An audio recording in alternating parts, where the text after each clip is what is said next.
هلو يا بنانيت، اخباركم ايه؟ يا رب تكونوا بالف خير. من كام يوم كده كنت نزلت لكم ستوري ان انا بعمل فيديو عن ازاله الشعر بالليزر، واللي عندها اي سؤال منكم تبعتهولي عشان اجاوب عنه في الفيديو. فانا جمعت كل الاسئله بتاعتكم وهجاوب عنها النهارده ان شاء الله في الفيديو، واقول لكم تجربتي انا مع موضوع ازاله الشعر بالليزر ده كامله في اخر الفيديو. اوكي، يلا بينا. طيب، اول سؤال بتقولي قبل ما تروحي العياده لازم تكوني سايبه الشعر مش معمول قد ايه؟ بصي، انا كنت بعمل شعر وشي بشيله كل شهر مره، ده العادي بتاعي، ده الطبيعي. فانا قبل ما اروح العياده كنت بقالي شهر ما عملتوش، فكلمتهم بعد ما حجزت واكدوا لي الميعاد في اليوم الفلاني الساعه كذا. فكلمتهم قلت لهم انا دلوقتي بقالي شهر ما شلتش الشعر بتاع وشي، شيله ولا اجي من غير ما اشيله؟ فقالت لي لا، تعالي من غير ما تشيليه. فكان بقالي بالظبط شهر ما عملتوش. في دكاتره بتقولك اعملي شيفنج قبل ما تيجي، في دكاتره بتقول لا، انت تعالي وريني طبيعه شعرك ايه. انا ده اللي عملته معايا الدكتوره. لما رحت هي شافت طبيعه الشعر، لونه ايه، كثافته قد ايه، الشعرايه نفسها طبيعتها ايه، تخينه سميكه يعني ولا رفيعه، الشعر الوبري ولا شعر كثيف كده يعني. بتعرف طبيعه الشعر بعد كده تتعامل معاه. هي عملت لي شيفنج اول مره بس على خفيف، من غير ما يعني مش بتشيل الشعرايه كلها، بس كانت بتخف طولها. ليه بقى؟ لان لما الشعرايه بتبقى طويله والنبضه بتاعه الليزر بتنزل عليها تحرقها، فانت كده استنفذتي الطاقه بتاعه الليزر في انك تحرقي الشعرايه، ما وصلتش للبصيله وما حرقتش البصيله، فالبصيله ما ماتتش. فاهمين؟ فهي اثرت الشعرايه خالص بحيث ان هي توصل لدرجه اعمق وتاثر على البصيله. يا رب اكون قادره افهمكم النقطه دي.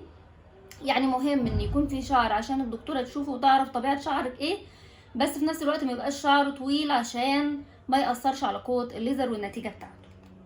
السؤال اللي بعده بتقولي كام التكلفة؟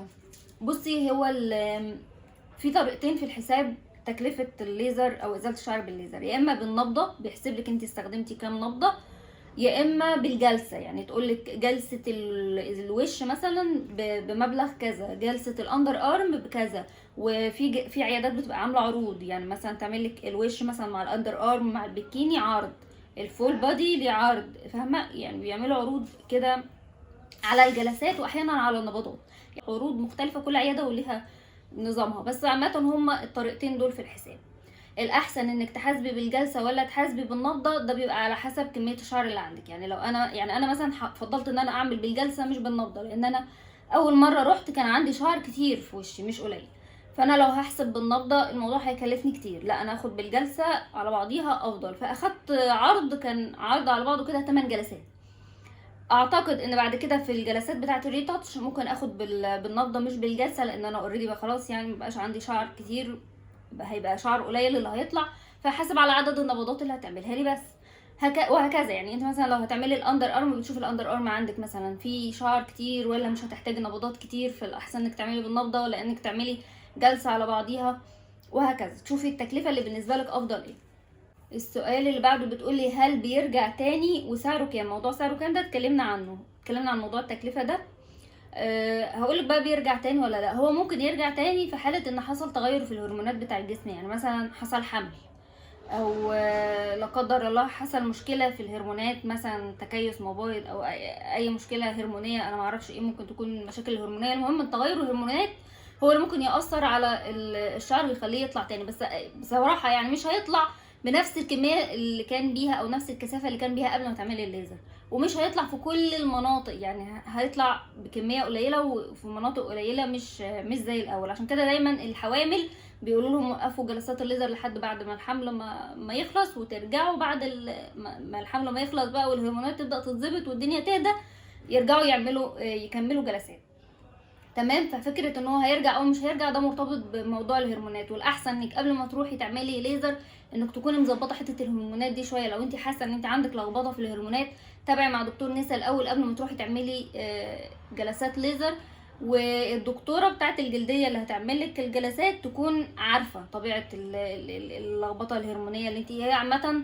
لو انت هتعملي عنده دكتوره بتسالك شويه اسئله قبل ما تبدا: حامل، مخلفه كام طفل، بترضعي، منتظر ان انت تحملي قريب. يعني تفضل تسالك كده اسئله بتاخد بيهم بيسموها التاريخ المرضي مثلا بتاعك او حاجه زي كده، تبقى فاهمه الحاله اللي هي بتتعامل معاها. عشان تقولك لو هيحصل راجعة تاني للشعر ولا مش هيحصل، وتبقى منبهاكي يعني من قبلها. السؤال اللي بعده، من سن كام سنة؟ يعني من سن كام سنة ينفع يعمل ليزر؟ بصراحة انا ما عنديش فكرة عن الموضوع ده، ما اعرفش، بتهيألي ان هو آمن لكل سن. اي سن ده عندها شعر من سن المراهقة بتهيألي تقدر تعمل، ما اعتقدش انه ليه سن معين. بس يفضل برضو انك تستشيري دكتور. بصوا عامة لو هتعملي ليزر ضروري ضروري ضروري انك تعملي في عيادة دكتورة جلدية او دكتور جلدية. بلاش مراكز التجميل اللي هما بيبقوا واخدين كورسات 3-4 محاضرات ويروحوا يجيبوا الجهاز ويشتغلوا عليه. لا بلاش الموضوع ده. انت تتعاملي مع دكتورة جلدية، لا قدر الله لو حصل مشكلة تعرف تعالج جلدك، تعرف طبيعة جلدك، تعرف تعمل ايه وما تعملش ايه درجة الليزر المناسبة ليكي وايه اللي مش مناسب ليكي. سؤال زي ده اعمل من سن كام؟ هي لو دكتورة جلدية هتبقى عارفة، هتقولك اذا كان ده مناسب لسنك ولا مش مناسب لسنك، في حين ان بتوع التجميل ما اعتقدش، لان هم هيبقى فارق معاهم الحكاية دي. هم الموضوع بالنسبة لهم في الاول وفي الاخر سبوبة يعني، مع احترامي طبعا لكل الناس اللي بتشتغل في المجال، بس لا يعني انك تعملي في عيادة جلدية اضمن بكتير. ويفضل كمان ان اللي هتشتغلك هي نفسها الدكتورة او الدكتور صاحب العيادة، مش المساعدة بتاعته ولا موظف شغال عنده ولا كل الكلام ده. السؤال اللي بعده بتقولي بيوجع ولا لا وبكام؟ معرفش الموضوع بكام ده كلكم بتسألوا على بكام. عموما برضو نقطة اللي بكام ده اتكلمنا عنه. تعالي بقى لنقطة بيوجع ولا مش بيوجع. بصي، هو الليزر عبارة عن ايه؟ هو ضوء بس مكثف. فتخيلي كده فلاش بيضرب في وشك مرة واحدة بتحسي بحرارة. هو الضوء المركز ده بيبقى ليه حرارة، ليه سخونة، فانت بتحسي باللسعة. يعني مثلا انا ما بستخدمش اي مخدر على وشي وانا بعمل، لكن مثلا لو هتعملي اندر ارم او بكيني، المناطق الحساسه ممكن تستخدمي فيها مخدر موضعي زي برودوكاين.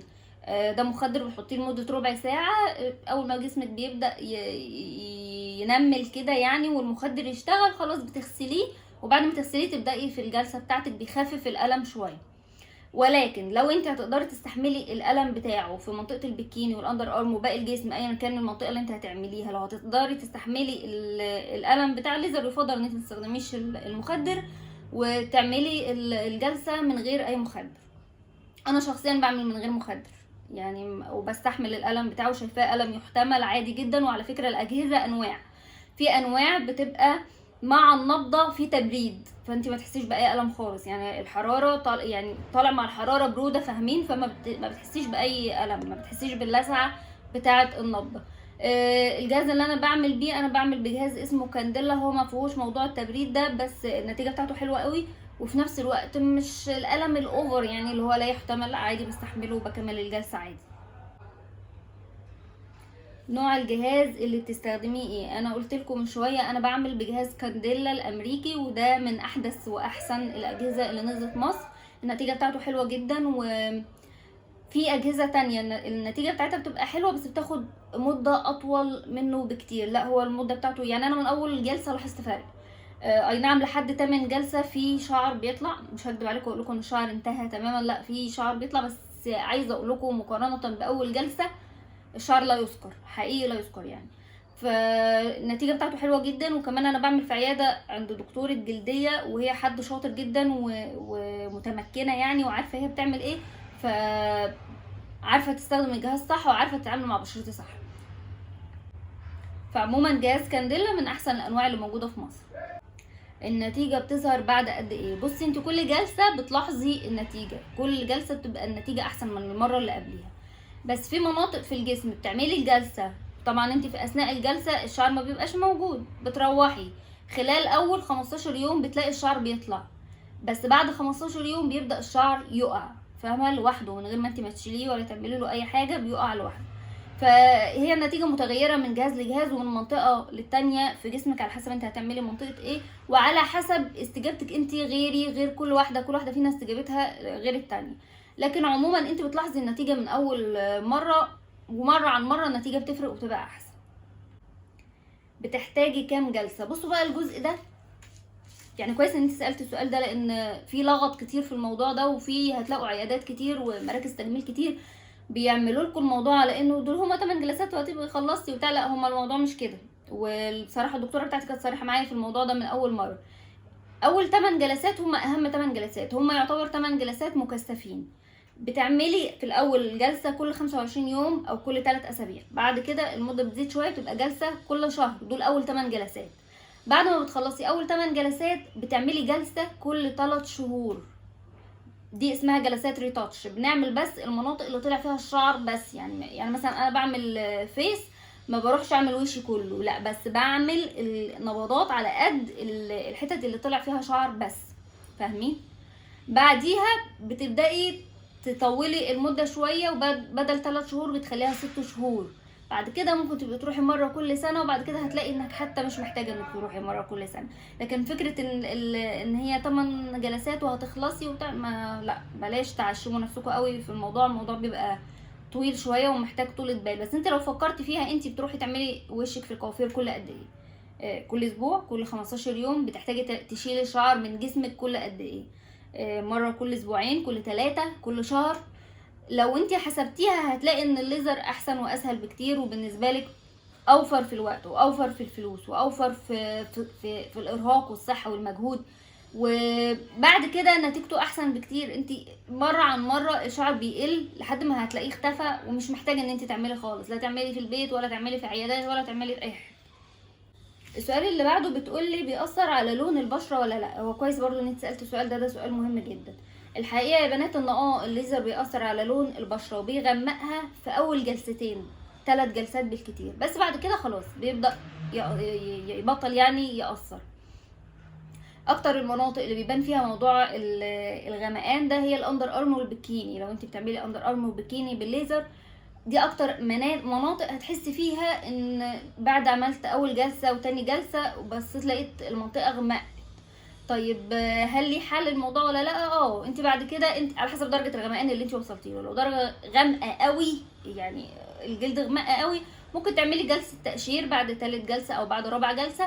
المنطقة هتتقشر، اللون الغامق ده خلاص هيروح، والجلد اللي هيطلع جديد هيطلع نظيف وفاتح، وتقدري بعد كده تهتمي بيه ان هو ما يغمقش تاني، وخلاص الموضوع بيبقى بسيط يعني على قد جلسة التقشير وخلاص.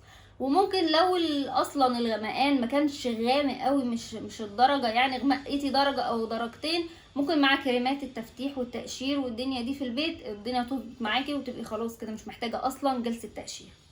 بس مثلا انا عملت في وشي ما غمقتش ولا لوني اتغير ولا اتاثر بالليزر خالص. فهي مناطق ومناطق في الجسم، وبرضو اجسام غير بعض، مش كل الناس اجسامها زي بعضيها، ومش كل الناس بتتاثر وبشرتها بتغمق. السؤال اللي بعده هي بتقول انا حجزت خلاص بالفعل وهعمل، بس خايفه من موضوع الحروق، هل فعلا بيسبب حروق ولا ما بيسببش حروق؟ بصوا الموضوع ده شائك شوية، هل الليزر بيسبب حروق ولا ما بيسببش الحروق؟ والحقيقة ان الليزر ممكن يسبب حروق. ليه او ازاي او امتى ممكن يسبب حروق وامتى لا؟ لو الحد اللي بيعملك ده حد مش متمكن. طيب انا قلت لكم قبل كده ان الليزر نفسه هو عبارة عن ضوء مركز وبيخرج بيصدم الجلد. فلو الضوء ده هو درجات بقى، في منه واطي قوي، في منه عالي قوي، وهي بتتحكم في الدرجة على من الجهاز، يعني الجهاز نفسه بيبقى فيه درجات كتير، وهي بتتحكم في الدرجة على حسب ايه؟ على حسب لون وشك ولون الشعر، او لون جسمك، يعني لون الجلد ولون الشعر. فانا مثلا عندي في وشي انا عندي فيه وحمة، الجزء بتاع الوحمة ده كنا بنعمله على اوطى درجة حرارة ممكنة على 8 تقريبا. هكذا لو انت بتعملي مثلا منطقة بكيني او اندر ارم وعندك غمقان في المنطقة دي، فبتستخدم لك درجة خلينا نقول درجة حرارة منخفضة. لكن الاماكن الفاتحة بنستخدم لها درجة حرارة عالية. فانا كل وشي مثلا كانت بتعمله على درجة 12، ولكن منطقة الوحمة بس كانت بتعملها على درجة 8. شايفين الفرق؟ ده بيبقى على حسب درجة اللون بتاع البشرة. طبعا درجة لون الشعر نفسه بيفرق. فامتى بقى ممكن يحصل حروق؟ لو انت مثلا بشره غامقه وهي المفروض تستخدم لك درجه قليله وراح تستخدم الدرجه عاليه مش مناسبه ليكي، هي المفروض تظبط الدرجه على حسب درجه لون الجسم. البالانس ده او الظبطه دي تقريبا ما بيعرفش يعملها غير دكاتره الجلديه. عشان كده انا قلت لكم في البدايه لما تروحي تعملي روحي عند دكتور جلديه يكون هو اللي بيشتغل بايده وفي العياده بتاعته، عشان لا قدر الله لو حصل حروق زي كده هو هيعرف يتعامل مع الحرق ويعرف يديكي كريمات تعالجك. انما بتاع التجميل ده اللي هو يا دوب اتعلم ان هو يتعامل مع الجهاز مش هيعرف يكتب لك علاج لو لا قدر الله حصل حروق. ده غير ان هو ممكن ما يعرفش اصلا يتعامل مع الجهاز كويس، ما يظبطش الدرجه بناء على درجه لون جسمك، لكن دكتور الجلديه اضمن حاجه يعني بصراحه. السؤال اللي بعده بقى بتقول لي مكان العياده فين. بصي، مكان العياده اللي انا بعمل فيها، انا بعمل في عياده اسمها نولا كلينيك، موجوده في ميدان الف مسكن، قدام مترو الالف مسكن وميدان رابعه بالظبط، في برج اسمه برج الياسمين. هكتب لكم العنوان بالظبط واسيب لكم البيج بتاعتهم في الكومنتات. الدكتوره اللي انا بعمل عندها اسمها دكتوره نهال، وهي حد شاطر جدا، والاهم من ان هي شاطره بصراحه ان هي حد فريندلي قوي، يعني تقدري تاخدي وتدي معاها في الكلام وتفهمك ايه اللي بيحصل، طبيعه بشرتك ايه، هنعمل ايه مش هنعمل ايه.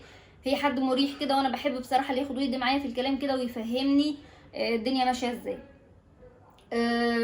كمان هما بيعملوا عروض حلوه كل فتره، فالموضوع ده عجبني. يعني انا لما رحت كنت واخده عرض حلو جدا، كان 8 جلسات وش، كان عرض على بعضه، فكان عرض حلو جدا، واعتقد ان انا هكمل معاها كل حاجه بعد كده، هي اللي هعمل عندها كل حاجه، لان هي بجد حد شاطر جدا. من ضمن الحاجات مثلا، انا طبيعه بشرتي مختلفه شويه، ومحتاجه حد يتعامل معاها معامله خاصه. يعني انا زي ما قلت لكم انا عندي وحمه، والوحمه بتحتاج معامله خاصه ودرجه حراره معينه والكلام ده. انا بعد ما رحت عندها بكذا شهر، بشهرين او بثلاثه، بدات اتابع مع دكتور تاني لعلاج الوحمه، عشان اعالج الوحمه. فالدكتور كان مديني تعليمات امشي عليها حتى في ليزر الشعر. ما كنتش محتاجه بصراحه ان انا اقولها حتى التعليمات اللي الدكتور قالها لي عن الليزر، لانها اوريدي كانت ماشيه عليها من غير ما اتابع مع الدكتور التاني. انتوا فاهمين انا اقصد ايه؟ عايزه اقول لكم ان هي عندها خبره وعندها درايه يعني كبيره، من غير ما حد ما يوجهها، يعني من غير ما احتاج ان انا الدكتور التاني يديني تعليمات فاقول لها معلش امشي لي على التعليمات دي، اصلا فاهمه وعارفه وماشيه على كل حاجه صح، من غير ما حد تاني يقول لها اعملي ايه وما تعمليش ايه. والجهاز اللي عندها زي ما قلت لكم جهاز كانديلا الامريكي، من احدث الاجهزه اللي نزلت مصر، فيعني جهاز نظيف وهي دكتوره شاطره، فالموضوع مريح جدا يعني. بس كده يبقى انا كده جاوبت على كل الاسئله بتاعتكم. لو في اي واحده منكم عندها اي سؤال انا ما جاوبتش عنه في الفيديو، اكتبي لي في الكومنتات وهرد عليك على طول. يلا اشوفكم على خير في فيديو جديد، باي باي.